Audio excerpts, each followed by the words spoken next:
Emma, I see someone else who wants to ask you a question or make a comment. I don't have them, but I like it. Oh, that's a very nice comment. 1/3 of my students are not being raised by their biological parents. Even though we're a small school, to have 1/3 of your students not being raised by biological parents is a significant number. I would say in almost all of those cases, it is due to a drug problem.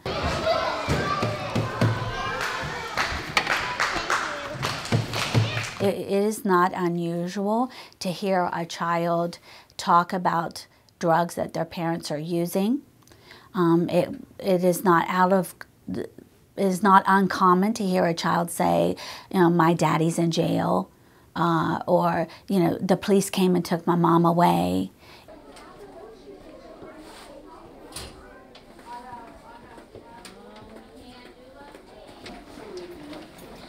Come on, ladies.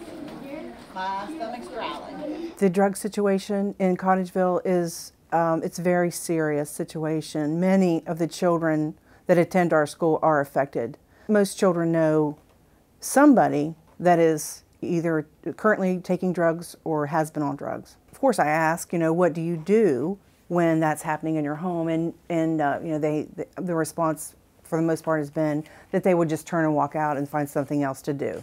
And that's what I advise them to do. Let's go this way. Let's go. Yep. We're going to go outside. That's pretty quick.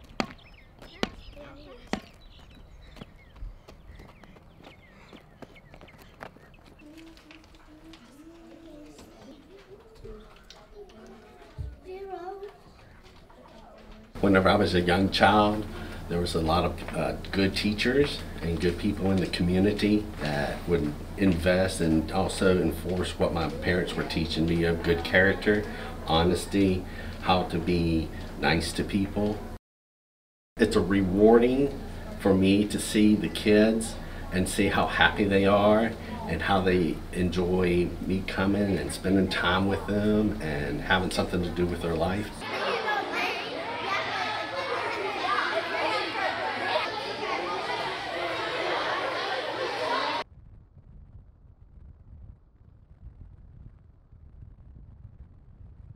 We started fostering because we were just not able to have children of our own. I come from a big family and always desired to have a big family.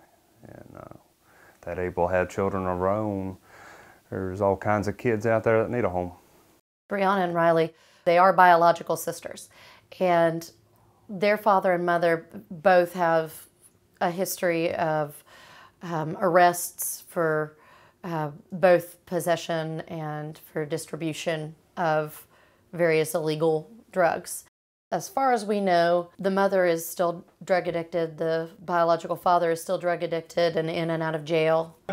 She was like, they all spoke my language, didn't matter, I couldn't stand the place. We were the 6th home within a year.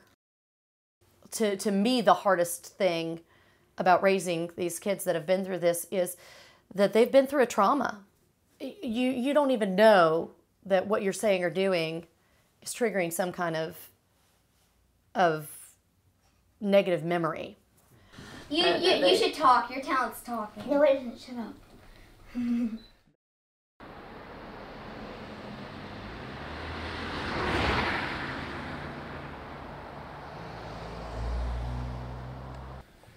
And of course, against the law, men actually wrote in that.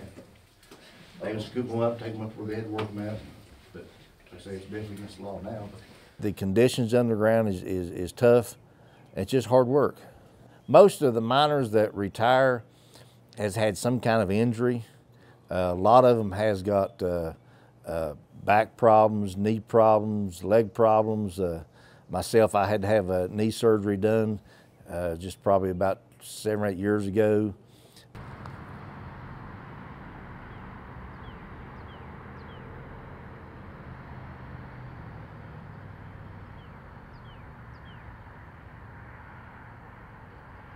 Coal mining is a hazardous occupation, so injury and the need for is a true thing, but also this was not perceived as quality health care. It was, let's get paid cash for giving them the right to the pills. Then they had an influx of people from surrounding community, out of town, people hundreds coming of in, miles coming in, and getting it. So it was more of a prescription for cash business, right? And so then there was a lot of pain medicine, you know, sold out of local stores that was really not going to local people.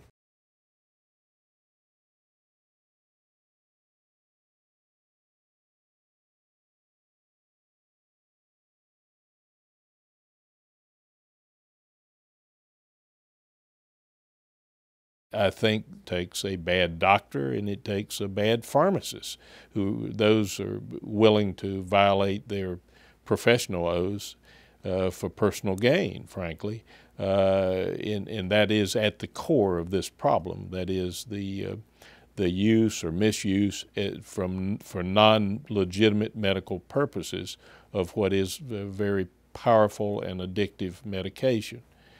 An epidemic that was ultimately driven by greed and money.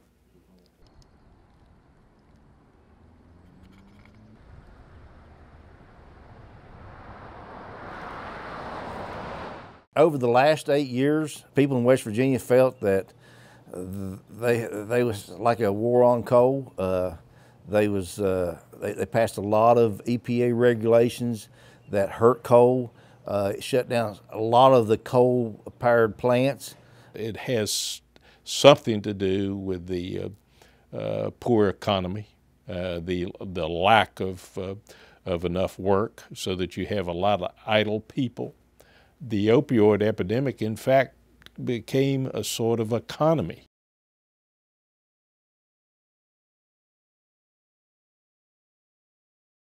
People were looking for other types of employment outside of the coal industry. Most of those people cannot pass a drug test. You know, if you have 100 applicants, I would almost guarantee you it would be in the 60 to 75% range of those applicants probably couldn't pass a drug test. So, you know, it has been a sad thing that has affected our people in this area.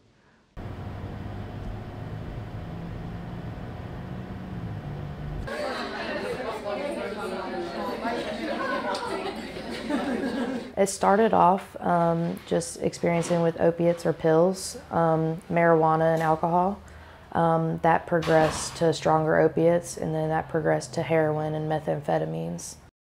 It didn't matter if I was sitting on 12 years of prison or not, I was going to use. I used while on probation, knowing that if I got caught, I would go to prison, and it didn't matter. It didn't matter if I was going to lose my family. It didn't matter if people were dying off of it. I couldn't stop. There's no explanation. I know of more than 10 from here at home, and I know of more than 10 of my friends in Louisville, Kentucky as well. We work a 12-step program here. We also, you know, show them a new way of living. We give them responsibility. They have jobs inside the house, and they do everyone's laundry, they cook all the foods, they mow all the grass. They just learn like basic life skills, how to live. They work on their relationships with their family while they're here, their children, their parents. There's a void that we're trying to fill, and people like us will use anything to fill it. So we're trying to enable them to find a power greater than themselves and learn how to face it, learn how to deal with their emotions. I started using marijuana and alcohol right when I hit college. I was 18. I was prescribed pain pills from the doctor. And then very quickly, within a year, I was already on heroin. Heroin and crack were my drugs of choice. A run where I was homeless and doing anything I could to get drugs. You know, until finally I got arrested, which saved my life in the end, and I got sent to a treatment center just like this one. It took me 2 weeks to detox. In that state of mind, like, you really just don't want to live anymore. I know I didn't sleep for, I think it was 13 days when I came here. I mean, no one's ever sure. that it's going to be okay. There's never a guarantee. You know, they say never. I can sit here and say that I'll never use again, but we really don't know.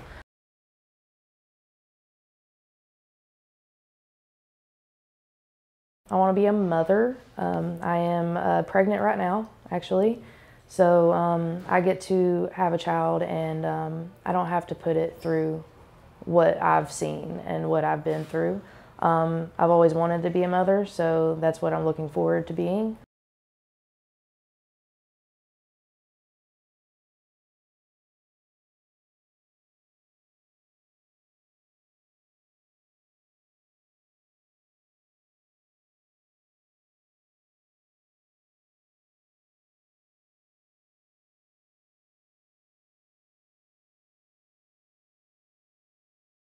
I don't think it's ever going to get back to where it was, but it's definitely going on the right track with him.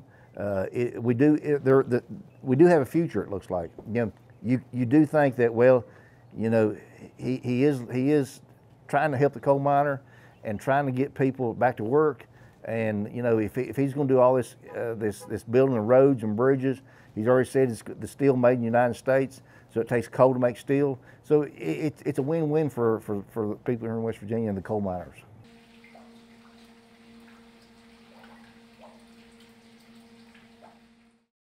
He has done things that are very popular in West Virginia. He has his appointee to be the head of the U.S. Environmental Protection Agency is very popular in West Virginia.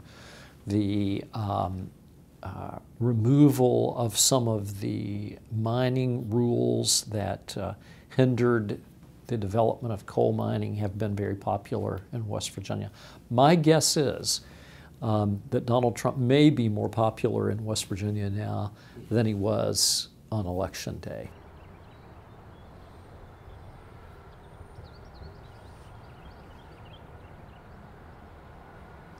Frankly, I think expectations were raised falsely. These market forces are such that rolling back these environmental regulations are not going to bring back the coal jobs in any significant. It's not the environmental regulations, those are not the primary impediment right now to a flourishing coal industry. It's cheap natural gas and cheap renewables. And nothing that the president is doing is going to change those market forces.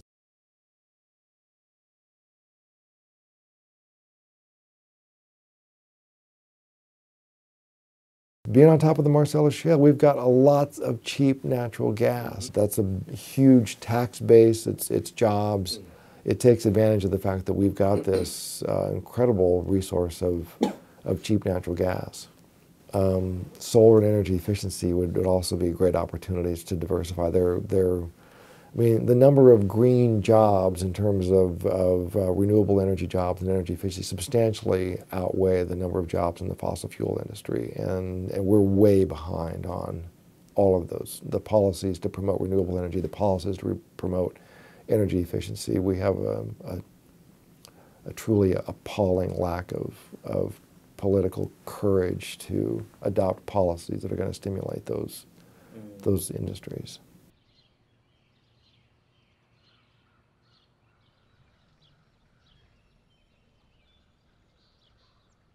You know, some would argue the industrialization of the United States that happened in the late 1800s and early 1900s. It's the coal production. It's the coal producing regions of the country that we powered the Industrial Revolution, and it's a source of great pride and a reluctance to move away from that. And I think the difficulty of even having the conversations about moving away from that, it's almost unpatriotic in this state to suggest that we're going to mine less coal or we're not going to continue to be a coal state.